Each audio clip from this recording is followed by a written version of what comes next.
একটি গরিব ছেলের নাম রাহুল। তার পরিবার খুবই দরিদ্র। তারা একটি ছোট্ট গ্রামের কুঁড়ে ঘরে বসবাস করে। ওগো শুনছো, আমি কাজের জন্য বেরোলাম।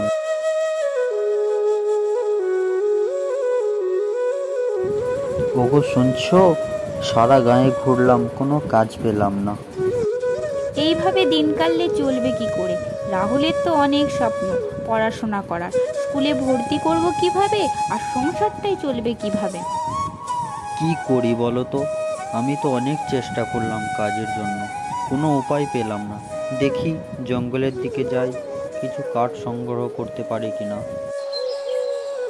রাহুলের বাবা জঙ্গলে গিয়ে কিছু কাঠ সংগ্রহ করে বাজারে নিয়ে গেল বিক্রয় করার জন্য। বিক্রয় করে যা টাকা উপার্জন হলো তার থেকে চাল ডাল কিনে আনলো, আর তারপরের দিন রাহুলকে স্কুলে ভর্তি করলো।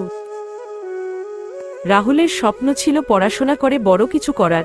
গ্রামে একটি ছোট স্কুল ছিল, যেখানে খুবই কম সুযোগ সুবিধা ছিল। তবুও রাহুল প্রতিদিন স্কুলে যেত এবং মন দিয়ে পড়াশোনা করত। একদিন স্কুলের শিক্ষিকা দেখলেন রাহুলের প্রচণ্ড পরিশ্রম এবং মেধা। তিনি রাহুলকে সাহায্য করার সিদ্ধান্ত নিলেন।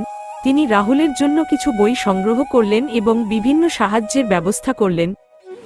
এই যে বাচ্চাধনেরা, সব কি করছো?